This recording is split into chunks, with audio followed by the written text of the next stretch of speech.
Hi, everyone. Welcome back to the podcast. I'm so excited about today's episode for you.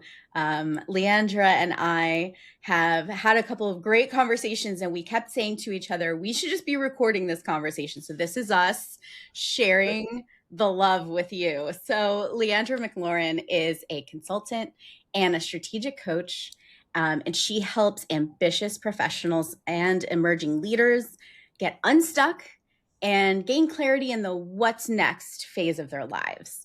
We've all been there. Public health professional. She's a certified health education specialist, turned entrepreneur. Leandra is known for creating thoughtful programs and systems that support both organizations and whole lives. She serves really as a thought partner, helping clients define success on their own terms and turn uncertainty into clear direction. So welcome, Leandra. So happy to have you on here today. Thank you, Jessica. We're finally doing it, and I I'm know so we're excited. finally doing it. So help our audience get to know you. What's your journey been like? What brought you to this point where you are specializing in this growth phase with everyone? Oh, thank you again for having me. My journey has been, my background is in public health and health education. As you mentioned, I'm a certified health education specialist, and I've been working in the nonprofit government world for for about like 10 years now, which is, I'm like, that's a long time to just be in that space. The work that I'd done before was as a health education specialist or as a health educator for a program that serviced African American pregnant and postpartum women. And so going from that and doing that from like 2016 to 2022, COVID was a doozy for us all. So, Oh yeah. we're working, we're doing the thing, and COVID made us pause. And we're having to learn how to be on Zoom and things of that nature. And during that time, I paused and was like, what's next for me? There is no real growth. Conversations with my boss at the time were just like, I think you want me to stay here, and I don't want to stay here at this place and at this level.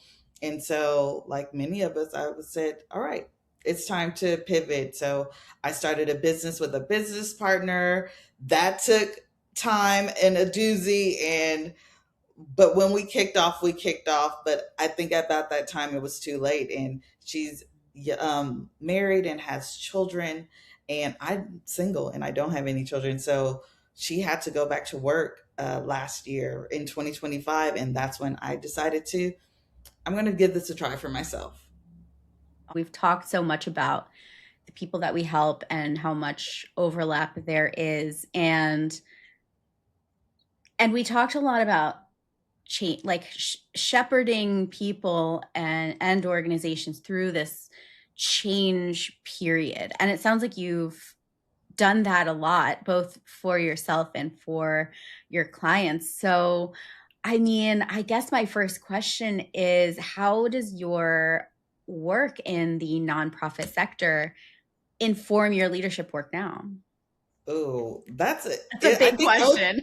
that's a big question. And I would say it's the foundation of my work, right? It's basically the experience that we learn all in school. This education is going to pay for itself eventually. So like we're going to take all this information that we know, but even the book smart of it, like it doesn't matter how much knowledge it's until you actually apply it. And that's what the nonprofit sector taught me, is how different, or there needs to be like a bridge between what you learn in school and actuality of executing a program and having the factors of people. And I think that's a huge factor in when creating businesses or programs and just being in the nonprofit world. So being able to take that knowledge from that nonprofit world and understanding how people change and people are different, and like different needs assessment, let's say, and like what are their foundational things that are going on with them, right? And so can they even be able to participate in the work that we're doing fully? And so all of that information and all of the things, especially working with clients, from a different range, from people who are struggling with housing to people who are well off. So like having to balance that and understanding that and taking that into the business world, it made me realize that, oh, there's life going on outside of the businesses that we're building. Right. It's like people are really going through things, and it's not just about me and my business. And Yeah. so, how can my business or how can the work that I do really amplify or help somebody in their needs? You called out something so interesting, which is that division or that bridge, being that bridge between theory and action, Yes. theory and actual implementation. I say all the time because I'm very much like I'm informed by theory, but ultimately every perfect theory falls apart in practice, right? So you have to build in Absolutely. contingencies, you have to test things and pilot things. And, it's not enough to just say, okay, this perfect theory will work out in the field. Right. There's so much more to that, right?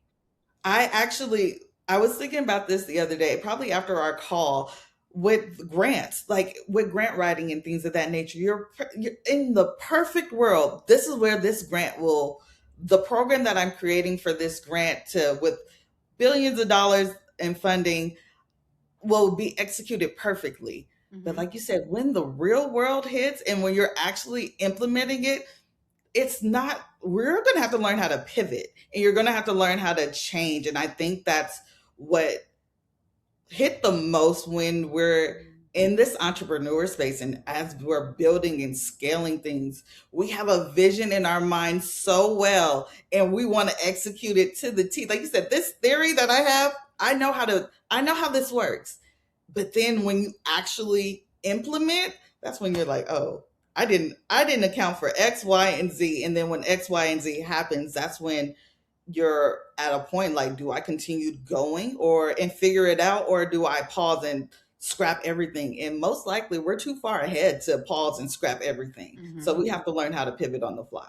This is one thing that if I could remake any one of those universal processes that exist out there. I mean, there are Right. many, obviously, but Tons. one of the ones that I would redo is the whole RFP process, because there's so often you write a proposal for a project, Yeah. and the client has already, because they have to, because this is how it's set up, they've already defined what they think the problem is, and all of the steps that they think that we need to take. And honestly, and then you don't have always, when you're doing it through a formal, and for those of you who listening who might not be familiar with this process, we're talking about request for proposal, which is a formal document that consultants need to write a usually pretty extensive proposals for. So I anyone call it who's hopes and ever, dreams, right? It's all the hopes and yeah. dreams that we have and trying to meet their needs. Yeah. And we do our best, but there's so often, and we were talking about this yesterday, where you go into the project and you have your first kickoff call and you realize actually this is not the problem that we need to be solving. And at that point, like, because it's so formal, it's hard to change that scope. There's so much extra documentation, you usually can't do it. So every, like, that's why you and I were talking about too. We're pretty flexible in our plan process. It's important to get the major milestones out there and what success looks like, but in terms of the actual ABCDEFG process, I'm pretty flexible about it because it's just going to change, and I'm fine with that. I couldn't agree with more. Like when I realized that things are going to change, and like my idea initially, it's a great guiding point, right? Mm-hmm. It will most likely change 99% of the time. My plan is going to change Yeah. because people are changing. And again, like you said, we get into these meetings and you get into getting to know people, and you're like, oh, what you think is the problem is actually not the problem at all. And that's what I think it's funny when you have a CEO or a business owner saying, like, well, this is the problem with my team. And then you actually talk to the team and they have their own set of problems. And as a consultant, we come in and say, oh, I know what the problem is. And so we have to try to make everybody happy so that the organization or the business thrives in the way that it's needing to thrive. So we hear these terms all the time, and if you're in the audience, you're going to fall asleep when I say these words. You talk about needs assessment, root cause analysis. I talk about code creation. All of these things sound very theoretical. What does it look like in real life, in real time, to do that, either the needs assessment piece Yeah. when you're maybe working with a coaching client or something like that, because we're always still doing that, right? But it might be invisible. So can It's you, yeah, like that what does is that look like in real life? that is literally what I do in my business every day. You do not know I'm doing a needs assessment, but me asking you, how are you? What's going on in your world? It helps me to, what is your definition of success look like, right? It's like, what in an organization, what are the goals that you would like to have? Like, what would you like to accomplish with me being here? What are the things that you would like to see take place?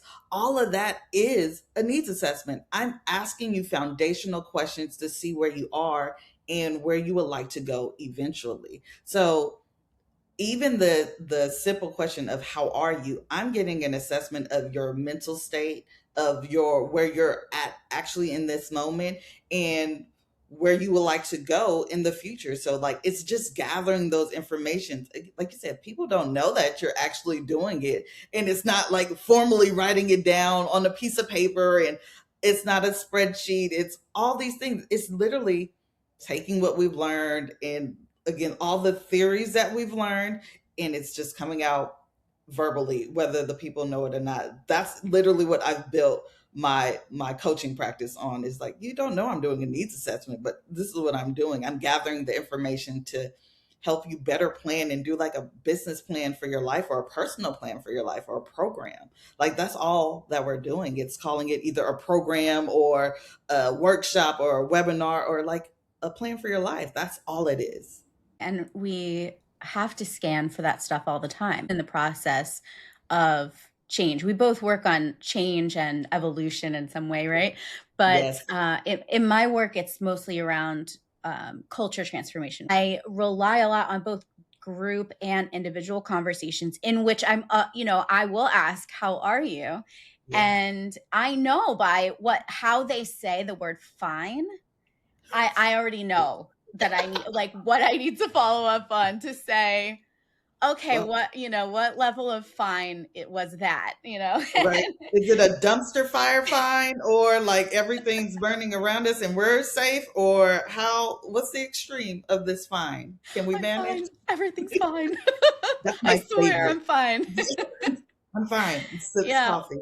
Or even, I've had those experiences where I'm talking with the client and I say, "How are you?" And they say, "Fine." And there's just this exhale of, fine. Yeah. Like, wow, I'm actually fine Yes. today, that I've made a breakthrough. I've had a tough Right. conversation that didn't go as bad as I thought it would. Exactly. And there's that too. But we communicate so much in our nonverbals. And I'll even go further. I know a lot of people are used to the generic say, "Oh, I'm good, I'm okay." I'll ask like, "How are you really?" And I think that lets you know where we can go, especially in a team, in an organization, because let's be honest, this team stuff, like, we can't really say that we're taking care, we shut off home when we get to work, right? I have to ask, how are you outside of work? Because how you show up here, no matter how much people think that, oh, I can compartmentalize, you're not. And you're not showing up fully to be able to be engaged in a conversation at work, or really why you may be snappy today, or maybe not feeling too well today, or something that your boss said today really irritated you, honestly. And then, well, you have to ask, why did that? What was it? They normally say the same things over and over again, right? What was it this time that really irritated me? So you have to get to know that, because like, individuals make up a team.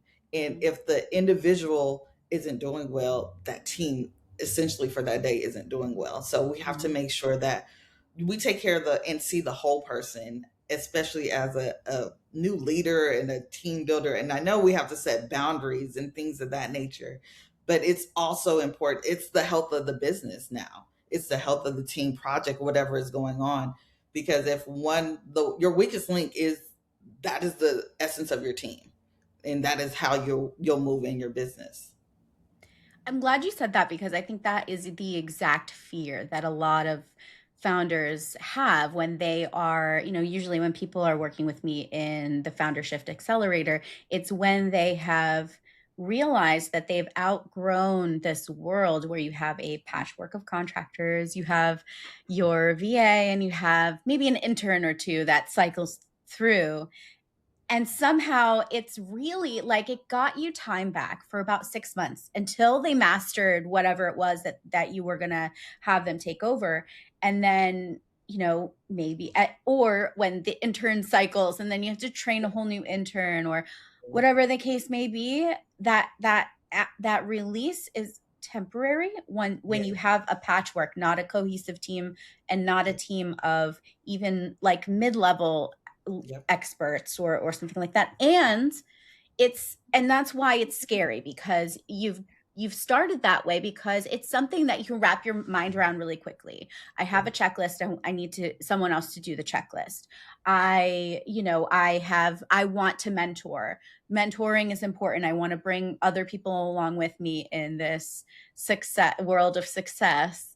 And so it's something that you inherently understand. What's more difficult is up leveling that skill set to not just manage tasks but outcomes, and decide how and when to step away. And that's a lot of change, and that's a huge mindset shift. Is that what you're seeing also with your leadership clients?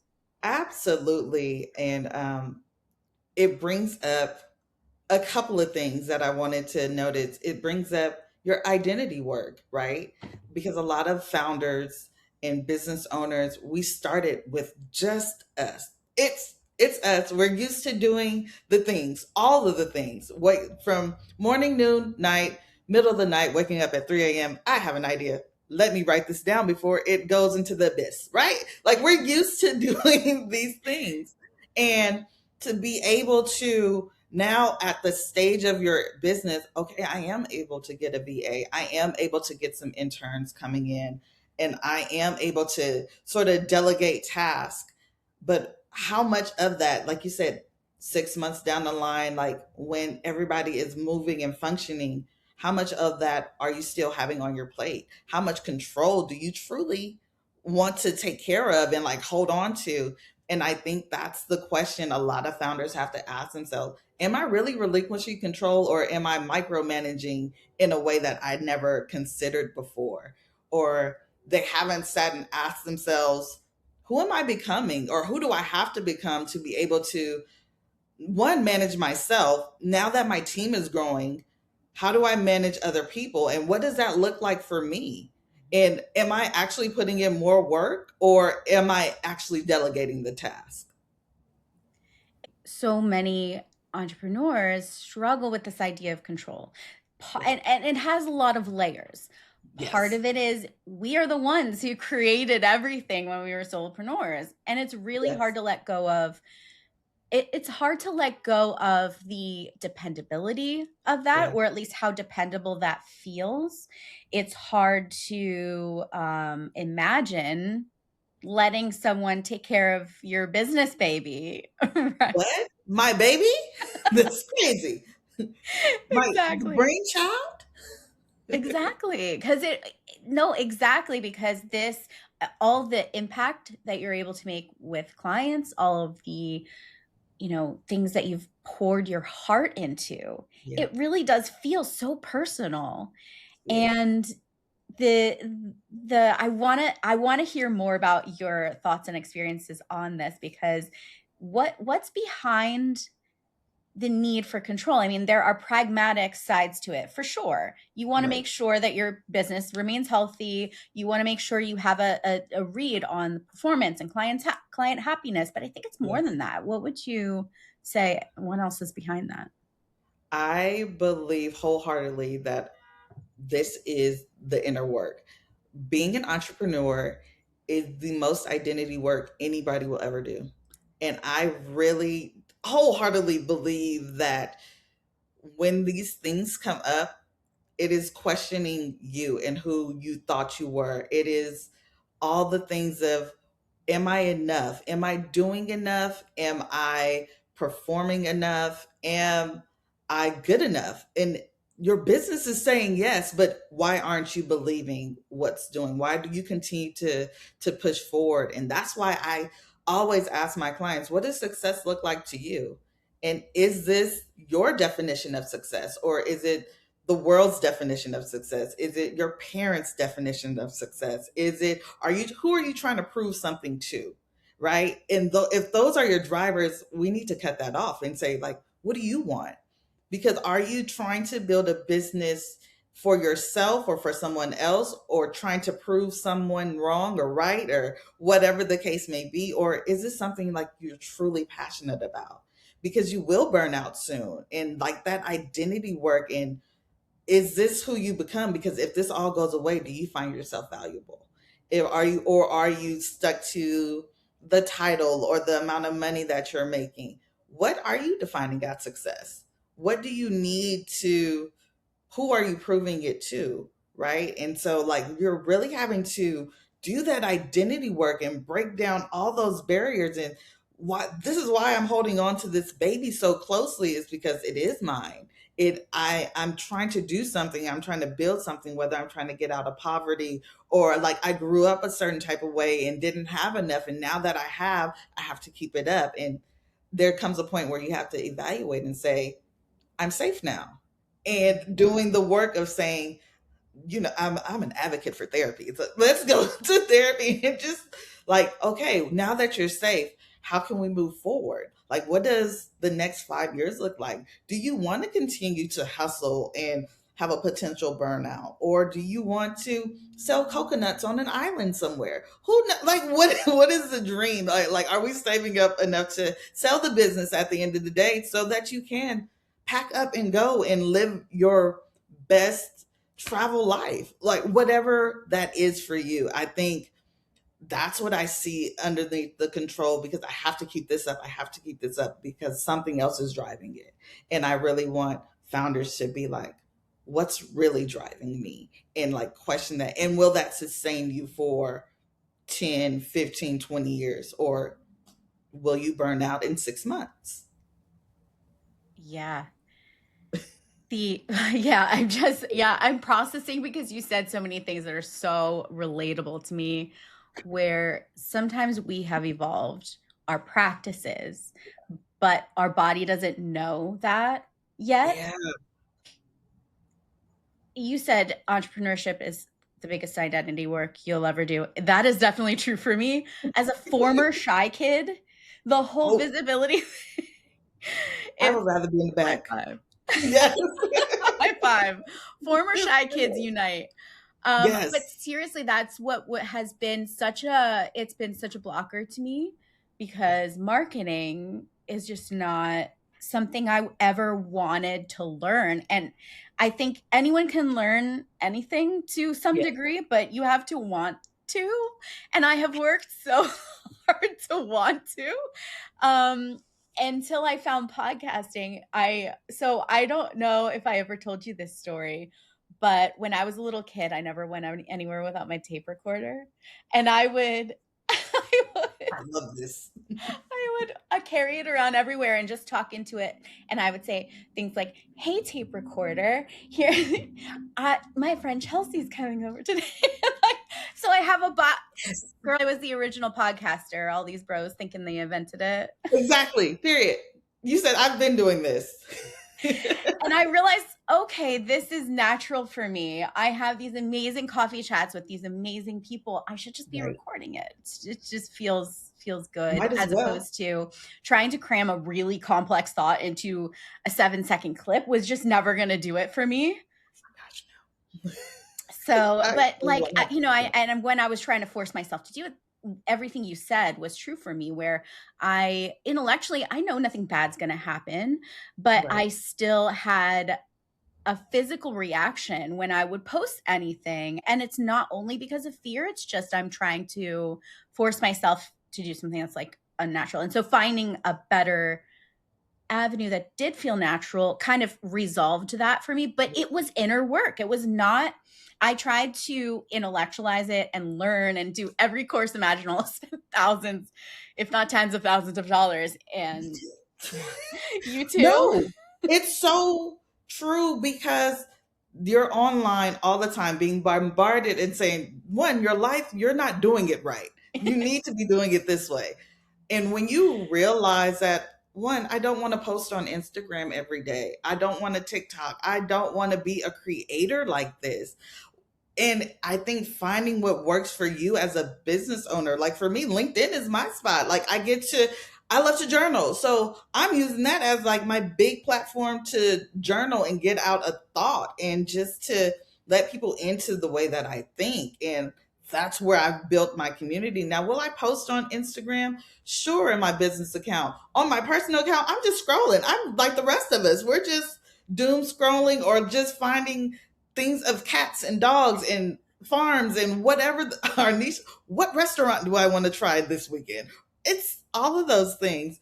But again, like you said, I've spent, we don't even want to get into the amount of money that we're spending on these courses. Like build your platform today, build up your followers today, and building all these things. Now, mind you, I'm not opposed to getting a coach. I'm a coach myself. So like I will invest in it. But again, those quick fixes, make $10,000 by the weekend, especially if you're not an extrovert or like have anything set up, like a shy girl is like, I don't want to do this. I would rather not. You mean, like you said, going through the process of trying to figure out what works best for me. I don't want to post every day. I don't want to be that vulnerable, but how can I be vulnerable? Like you said, in market.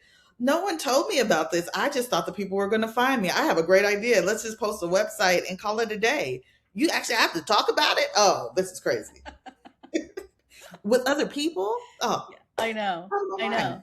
And to your point, it was mindset work. It was really not, after a certain point, I would say it was Yeah. mindset, because I Yes. learned the things that I Yeah. should, quote unquote, should be Right. doing. I learned how to do them, and it still wasn't something that I could keep up with.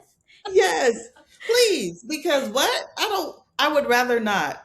Like you said, I would rather just do a coffee chat and call it a day to actually market your business and actually try not to compare what somebody else is doing. And just like you said, I enjoy just the one on one intimate conversations. I Mhm. love getting to know people.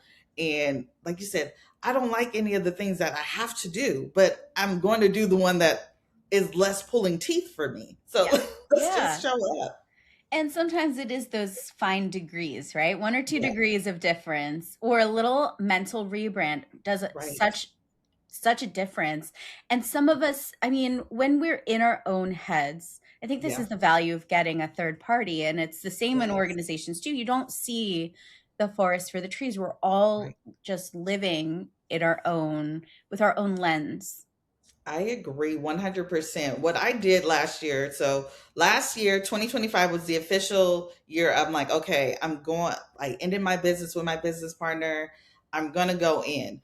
Mind you, I took it serious about June, right? Like, I grieved. I'm like, what am I actually doing? Try to apply for jobs and really sitting, like you said, sitting with myself. I don't want to work for anybody else. Like, it doesn't feel right in my body anymore. I would say it wasn't until like October, September of last year where I said, you know what? Like you said, the mindset said, we're going to stop being scary. We're going to, for me, it was, I'm going to connect with people on LinkedIn. I'm going to like their posts because LinkedIn has random posts up there all the time from people that I may not follow at all. I like their posts. I find a post. I send a connect and say, "Hey, would you like to get on a call with me?" And the ones who do get it, get it. The ones who don't aren't for me, and I'm okay with that. It's really finding who's for me is for me and who isn't, I know is not. So the people that I do get to meet and talk to have been some of the most amazing people. I'm like, oh, we're going to be friends for a very long time. And we talk nothing about business. Most of the time, we're talking about, where did you get your tacos from this week? What did you have for lunch? How's the weather outside today? It's literally building genuine connections. And I think, to the point of just stepping outside of that mindset of like, people aren't as scary as we are making it seem, or like just that outreach and that marketing isn't as scary as they're making it seem. We just have to get outside of our comfort zone. And it's been great practice to talk about business, and to, you never know who you're going to meet and connect with and what opportunities come from that. And if nothing at all, like, it's going in with no expectation and being able to pivot and change, and even practice yourself as a business owner. Like, this is what I do, and be confident in it. I build your confidence in this. This is what you do, and stand 10 toes down in it. Like, and like, my business is dope. Like, this is great. Absolutely, absolutely. Yeah. Well, and sometimes when people come to me, they've kind of mastered that piece of it. And where they might be uncertain is, what does it look and feel like to take this all to the next level? So Right. they might know how to get clients and have genuine relationships. They might have a great network, but then you get used to talking about yourself one way, Yeah. and all when you try to evolve, when you try to change, there's always going to be a period of inner resistance. Yes. I heard a great podcast. I don't even remember which one it was. One of them said, "What are you pretending not to know?" Ha. And I really had to sit with that. I think it's also hard when you're pivoting and you're adding maybe a new service or a new vertical in your brand or something like Yeah. that, and then you have to do all the mindset work over again. How has that been? How's that been for either for you, or what do you think about that question? What are you pretending not to Oh, know? I think, I truly believe that all we have is all we need, Mm, right? We are like, we have everything that we ever need. And so we're truly lacking nothing. And it's just, again, our fears and insecurities coming up with that. Um, it's very much so a challenge, right? It's just like, oh, I have to question again, who am I becoming, right? If I've coasted here for a little bit and I've gotten clients, like you said, I manage my network and my connections. And like, I love gardening, and the seed planting has been my jam for like the past few years. So like, whenever I'm like, I know I'm in alignment with you, kind of like, we're the same. So like, planting those seeds to know that it's hard as a business owner, especially starting off, like, there's nothing growing, but you're planting seeds and you're watering, and like, you have to be able to know that in due time there will produce some fruit. You don't know what that fruit will be or what that fruit will look like, but in due time, like, there's something's going to come up from it. And to answer your question of where you're growing as a business owner, like, you have all these things, you've managed all these things, um, knowing that, oh, I do know more than I even give myself credit for. Again, back to the self work. Why don't you give yourself the credit that you know how to market? It may not look like somebody else's marketing, but you know how to market. You know how to, you know your business inside and out, and you know what works best for you. I think back to the identity work, really knowing who you are and standing on that and being confident in who who you are. If you are an introvert and have a business, you sell that introverted business the way that works best for you. It does may not be your face on Instagram all the time. It may be these connections. And think of where you want your business to go. If this is where you want to stay, that's okay. Don't let the noise of the outside world get you like, oh, you have to scale or do all these extra things. No, if this is where you are content with being, live your best life here with what you have. Now, if you do want to scale and go bigger and better, and I think that's all a goal of ours, is like, how big can this get? Like, or what do I have the capacity for? That's the question I would ask myself. What mm. do I have the capacity for? And understanding, like we talked about at the beginning, that will change because my life will not always look like this. Parents get older, you may be married or dating and may get married and children may be involved. Like your life will change, and how I think that's the beauty of owning your own business. It can change with you. You know, you can change your business today. I want to tell the founders, the business you have today, you can change tomorrow. You can sell cats tomorrow, or like cat litter or cat toys or dog toys, whatever the case may be. Like, because it's your business, you Mhm. can pivot and change whatever you want. And that's the beauty of it. And be okay with that. I like to think of it as a different control. Yeah. So, because we've done everything up to this Yeah. point, when we bring on someone who is like, let's say, best case scenario, if you are really good at this, they're going to be, they might not be faster or better or love it Right. like you, but they're going to add something into Yes. what it is that they're taking over that you didn't anticipate. And so, Right. A, you need to allow people to surprise you in a good way. Yes. B, you really do need to purposely evolve. I would guess that there is at least a proportion of our audience who has gone into entrepreneurship specifically because they, came up in their careers with micromanagers. Right. Um, and Said never again. right, I know. And then once you start, we have all the best intentions that we're not going to be that type of boss, and we're not going Right. to be, the person who checks everything. But then there's this other layer that we talked about of we also want control. We want control over the outcome. Right. So it's repurposing that need for control. You don't have to pretend that you're not a control freak, because you wouldn't have Yes. got this far without some level of that. But you Absolutely. can control the direction of where you're going. And so I think what's so critical, what I want our audience to really remember about what you're saying is really being clear about where you want to go and not letting yourself get held back by the logistics of it and how am I going to manage the emails or whatever, like whatever it is that you're doing, redoing your people's work at 2 a.m. because it's going to happen. You're going to look back at this episode and you're going to be like, oh, she said I was going to do this. And I told myself, never, I will never do this. I have learned in life, the more I tell myself I would never do something, Oh, I will find myself in the position of doing that thing. And I try to remove never from my vocabulary because how many times have we said, I will never do that? And now here I am. Well, I did it. Now what? Right? exactly. So you can control, like, do I go on vacation and be able to have a vacation? You can control Right. the type of work that you get to do once you let go of the old work.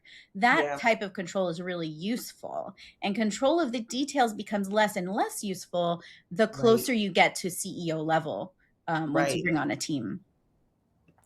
I 100% agree Yeah. because the control aspect of it, right? And that because you're going to expand, and my prayer is to always grow and get better. And as business owners, you're always going to evolve and get better. And you're going to have to let go of something, or that little girl in you, or like that teenager in you that helped you survive, right?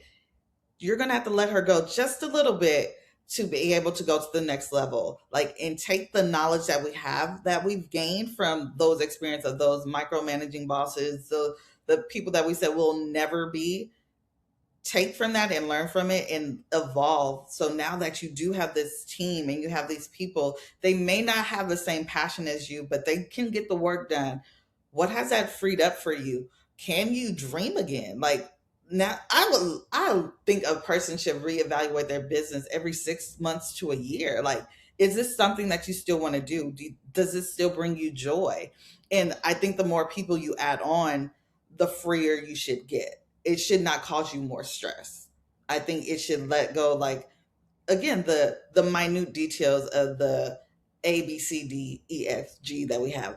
You as the business owner and CEO, you're the visionary. this is, you're driving the boat, like you're that captain, and you have to, if you're worried about the details of hitting X, Y, and Z, you can't be able to steer the boat because you're downstairs in the kitchen with the cook. You can't do that. You have to be able to guide the team and know where the team is going.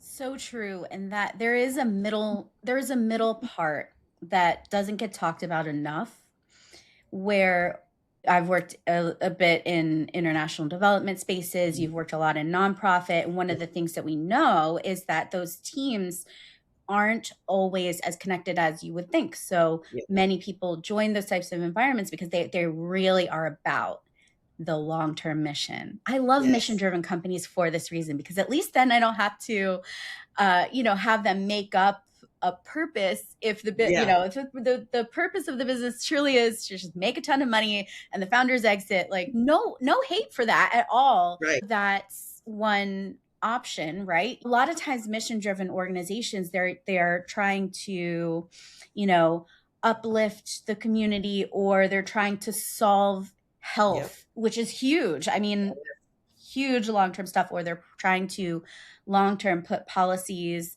in place that protect children, or things like that, which are Yeah. not going to be achieved next quarter.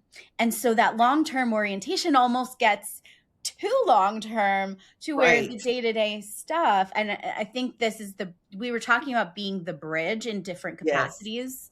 So, but I think for founders, you have such a beautiful opportunity to explore that middle ground, Yeah. where you can be purpose driven, and you obviously, we need to live, we got to make some profits, but what's your balance? Absolutely. This moment is so important when you're Right. really building it up, designing your team, Yeah. to stay really tracking on what is the process of progress. I love that because it brings me back to my consulting work. I used to, when I had my business with my business partner, we did outreach consulting, and we worked with an organization as she onboarded her new hires. And so it's just getting started. We got some grant money. So cool. Our main purpose was to make sure the people in those seats and in that organization understood the vision. Now, the vision is just the grand picture. Like, this is why this organization exists. The mission, I love to say, is the steps to get to the vision. And so we needed to make sure that everybody who was coming into this organization is, like you said, mission driven. Can you help us get to the vision of this organization? Do you believe in the vision of the organization? Because that makes a difference as well.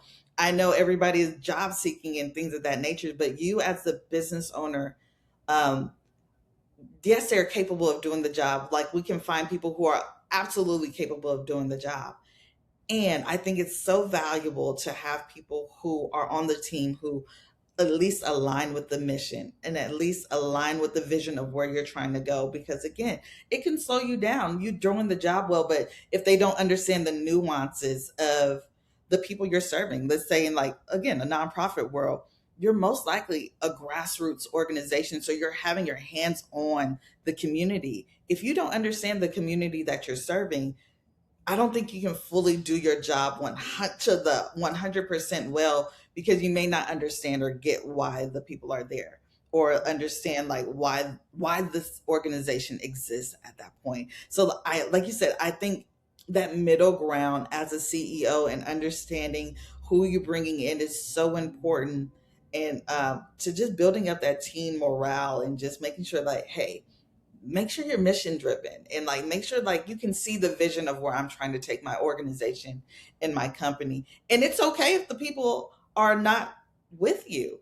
I think that's why the, what is that, the 3 month rule exists. Like, Yeah. you, that's why you do a 90-day trial period, and see, not only for the people in the organization to see, but also for the owners to see like, hey, is this person going to help me get to where I need to go, or like the vision I have for my organization? I think those are so important, and it's okay to say yes or no, and let's try again. Business is all trial and error. We all pretend like we know what we're doing, but also we don't. We're just trying to figure it all out together. Absolutely. One of the misconceptions about culture, and the reason that I started the founder shift in the first place, Yeah. is to really start that work earlier, because Yeah. it's nothing more than really answering the question of what behaviors are we going to incentivize and reward in our organization, not just through, money and performance, but what are we really going to accept? How are we making our decisions? What is the criteria for how we Yes. take action here? And that is why we talk about values. Values are not just things that sound nice. They're not really about the brand. Right. Values drive you. They're the things that don't change, even in a world where we're constantly evolving.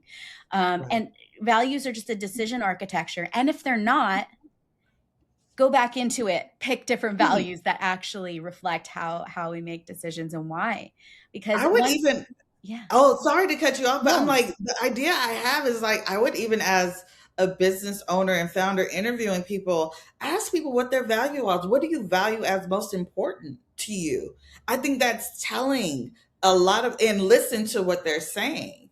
If it is a, do they have integrity, right? Do they value community or honesty? Like, you can get a lot from people by asking, again, those simple needs assessments questions. What's important to you?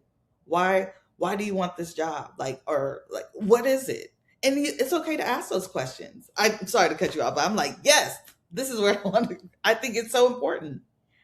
I love that you cut me off. It's totally fine. An important point, because yeah, that is, and it's interesting too, because you can interview for a thought process. Yes. It's not going to be so linear as this is A, B, C, D, E, F, G of the answer.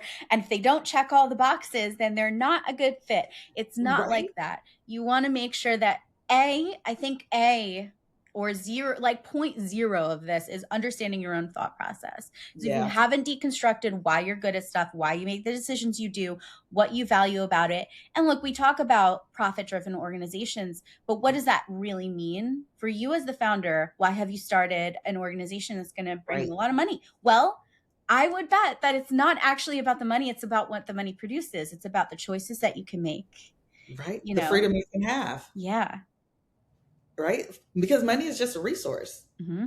It's honestly, it's just a conduit, it's a tool to be able to do more or do less. And like you said, yes, bringing in money, but what are you doing with it afterwards? Are we is putting it back into your business, or are you setting up your life so that you don't have to work for a certain amount of time, or that you may want to retire your parents, or you want to again travel the world, you want to retire by age 50. These are like, those are all the underlying things, like this is what drives us. And again, what's important to you? Are you willing, like you said, are you willing to hustle for the next 20 years, and by the time you hit 50, 55, I'm done, you won't see me again? Like, and that's okay. And I Totally want our valid. founders to know, like, Hmm. I'm with you. So let's, like you said, let's scale. Let's do it. Let's make this a $1 billion organization. And whenever you're ready to sell it, pack up your bags and do whatever you want with it. But again, they need to know what's driving them in Yeah. that essence. And when that is the case, when it is a that hyperscale, hyperspeed, you have to bring people along with you. Culture is not a forcing function, and it doesn't happen just because people just happen to be in the same location. That's Right.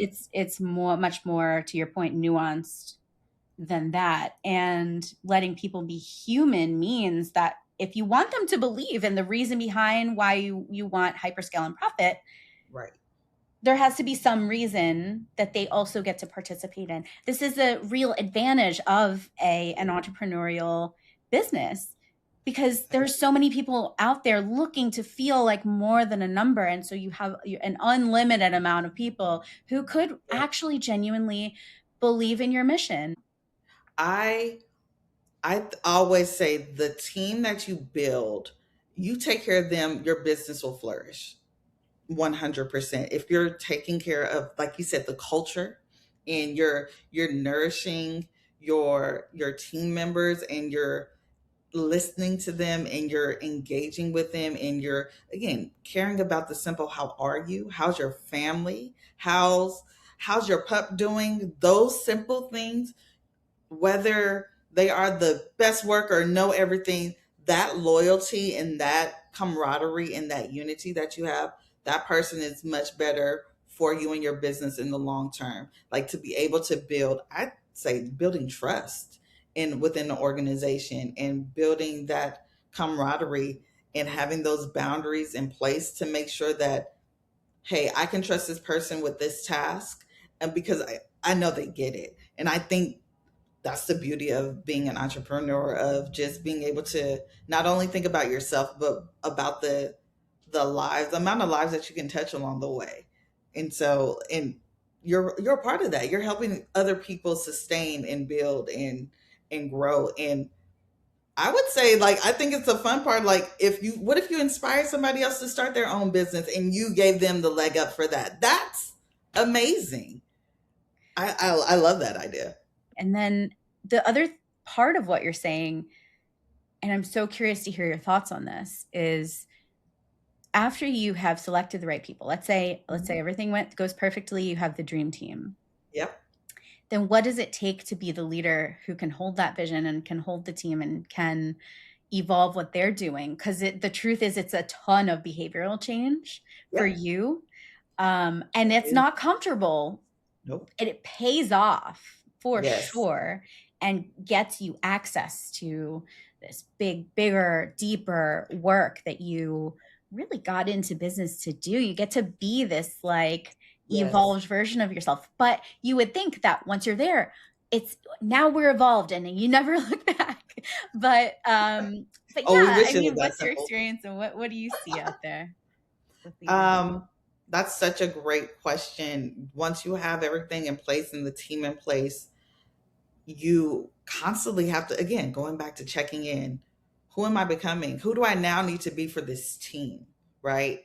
What type of leader do they need? What type of person do I want to be? What type of mentor do I want to be? Now you have another layer of responsibility, and like you have people under you who, like you said, are with the vision, they're with your mission, they're for you, this is your team. Like, we will ride at dawn and do the things that we need to do, let's go. You have that team. How do you keep up with them? And I think it's so important for leaders to take care of themselves in that, and making sure that you are checking yourself, and that you are making sure that who do they need me to be. And I would even ask them, who do you need as a leader today, or what type of opportunities do you want to have while you're in this role?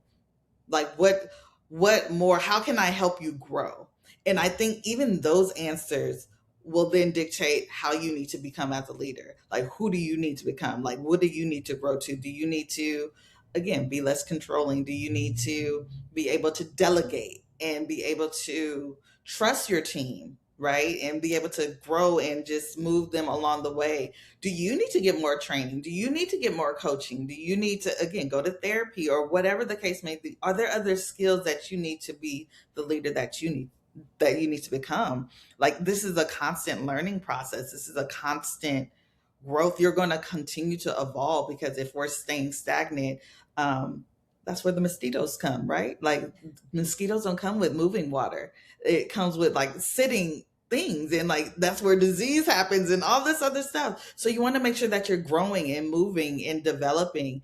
And a way to do that is constantly check in with yourself and then with your team, and asking them what they need, what stage of life that they're in, like what do they need to grow, and what tools and development, or even what software do you need? Do you need an AI assistant? Like, what's happening? Do we need to systemize a portion of our industry so that you are able to do your job better? It's being able to ask those questions as a leader and see, like, how can I make your job better since you're making my job better? You know what I'm saying?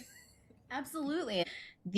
Those check-ins, the important part about that for founders is the reality that you no longer have to solve everything yourself. Yes. You have partners, you have thought partners, you may even have an expert who can Yeah. fully run with solving things. And so not every problem has to come back to you. And the leaders who know that, those are the ones who are able to get that freedom that you're dreaming of, Right. because it's not easy to do, but deliberately trusting your people to help you Yeah. figure it out, it's so much better. You don't have to design necessarily anyone's career for them. You Right. have to just ask them what it is that they're seeing that Yeah. they want to be more a part of. And it's the evaluation portion of creating a program, right? Or Yeah. creating something for somebody where you've done your needs assessment, you built the program, you've implemented all the things, and you always have to ask questions and you evaluate. And that's what you're doing with your team.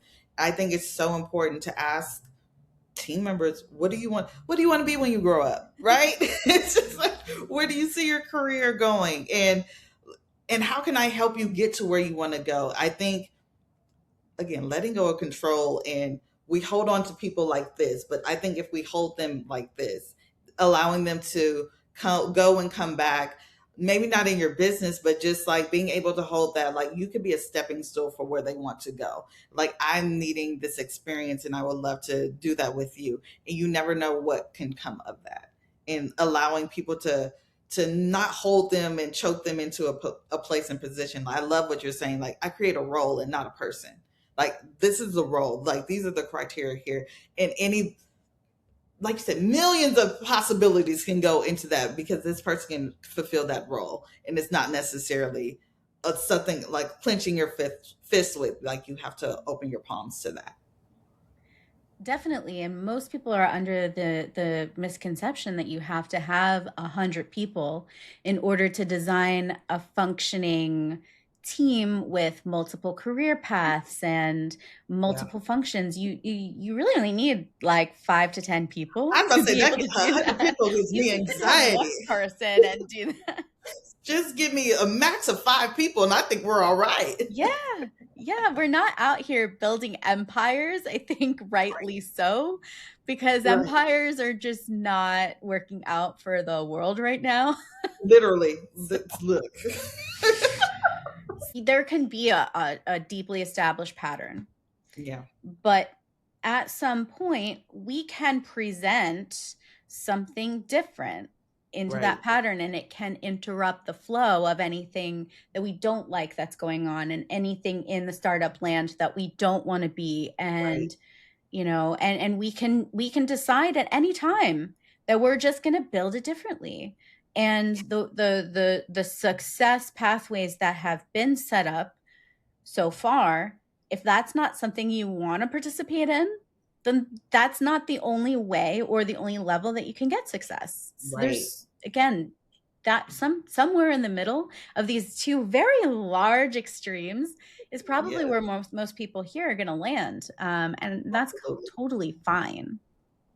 Absolutely. I think being able, I love change. Now I know in it, once it happens, like, what's going on? Why do I have to pivot? But you never know what possibilities can come with that change. Like, you're thinking, if you're so locked into one way, you're missing out on, like you said, the 100 different opportunities that can happen for this way or this pathway to do. And I think even asking your team about what is your opinion on this, and doing, this is why I love to be a thought partner, and like, I love brainstorming. That's the basis of my business, is just to brainstorm with people who I know nothing. You have to tell me about your business. I don't know anything about what you're doing, or I may have an idea of it, but, and I may give you something that you never thought of. And I want people to take that in their daily lives. Ask questions, be curious about everything, and you'll never know what can come. And you're like, oh, I never thought about that. And it probably is the simplest things, like send an email once a month. What? Who knew?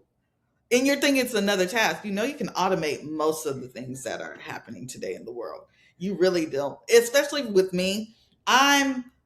When I get the energy, I can knock out a whole bunch of things, but after, don't ask me on another day. Like you said, oh, I don't feel like it. And so I'm not going to post on whatever social media today or send out that email, but knowing that it's scheduled alleviate some type of anxiety that we all develop and bring on ourselves. Absolutely.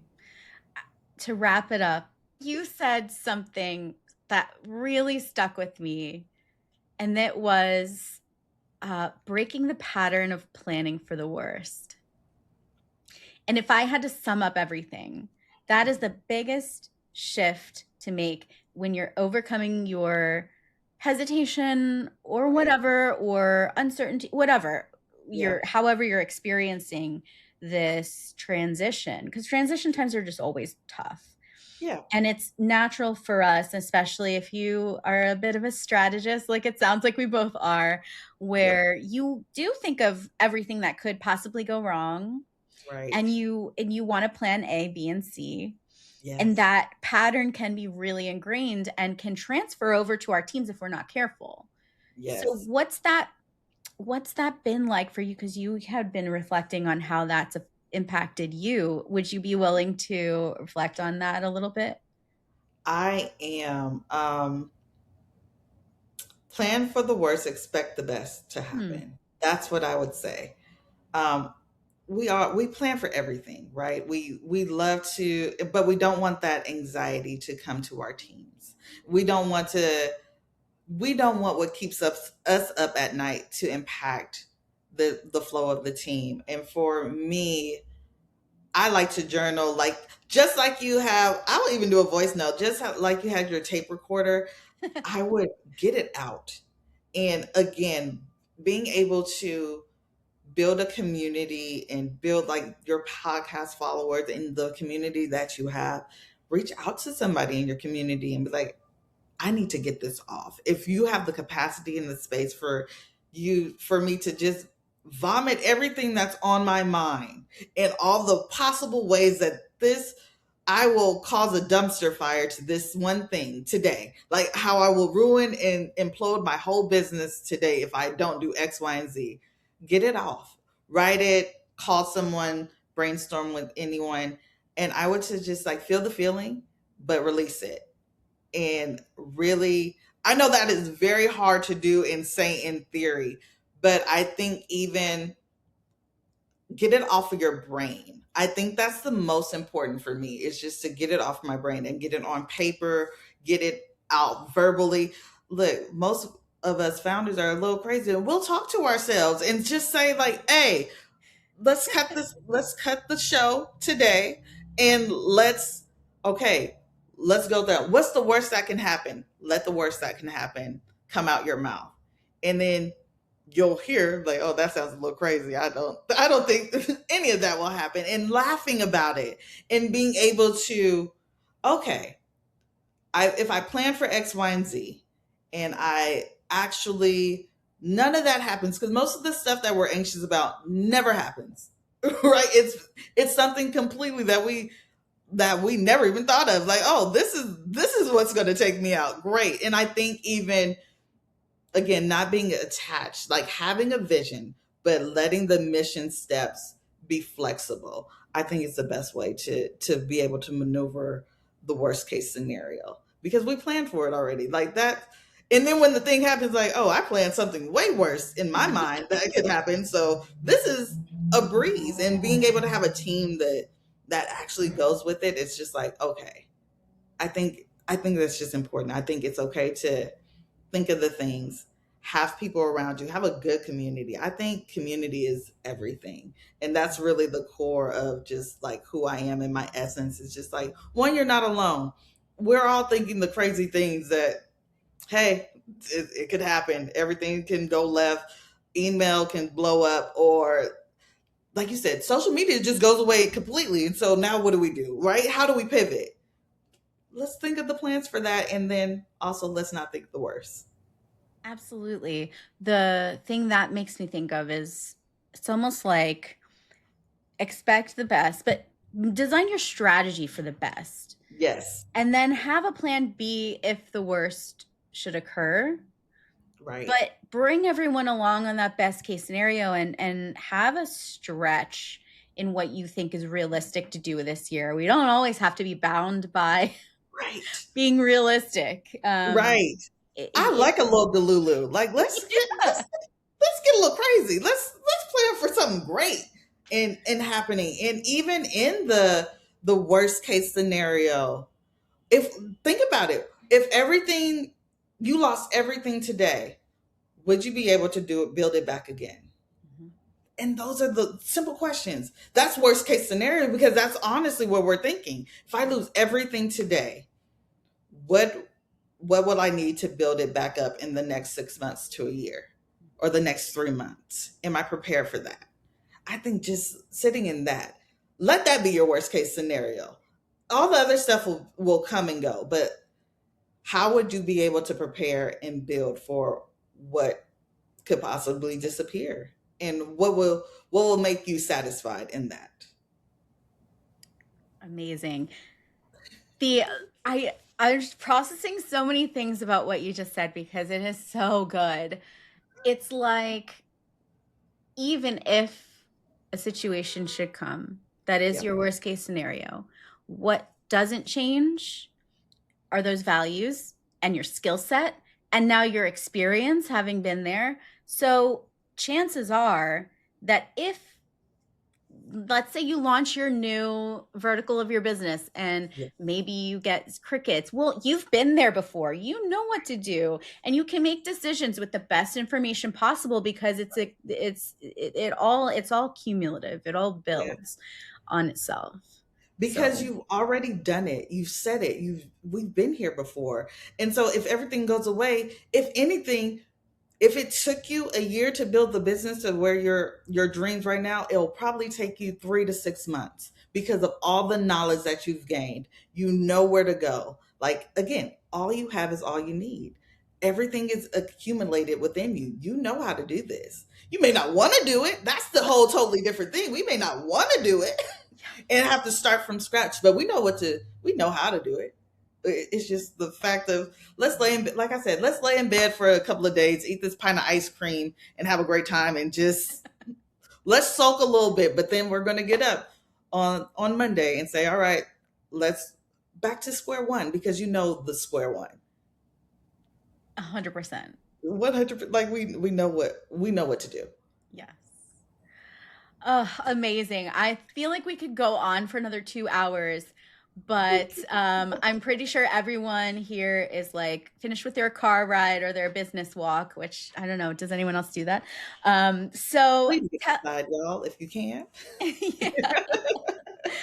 So tell our audience how they can get into your world and talk to you a little bit more. Oh man. Well, thank you again, Jessica, for just inviting me into this space. Like you said, we can go on for hours and talk about all the things. Your followers can follow me on my website, leandramclaurin.com. I'm on LinkedIn under Leandra McLaurin. I have Leandra McLaurin Coaching on Instagram. You'll see my humor side on that because like I'm not on there. I don't know what to post. I don't know what to tell you all. Great. Uh, all the things. I feel like that's I better am somehow. right. It doesn't matter. I am building an email list as we speak, so stay tuned for that. But for your audience, I would love to brainstorm with them. This is exactly what I do. I love to brainstorm. I love to collaborate. I'm offering complimentary brainstorming sessions. So feel free to see the show notes and click the link and book a free 30-minute call with me. I'd love to get to know you. This is literally what I do. And I want to help you all succeed in your business on what's next and what's going for you and to get a fresh perspective of life. And it's okay. Like I love supporting people in their dreams. So let me be your hype person. If nothing else, let's spend 30 minutes on a phone call getting to know each other and hyping each other up for your business. So I'm here for it. Awesome. Every time I talk to you, there's like an unlock that happens. I love that. I love Awesome. talking to you. Me too.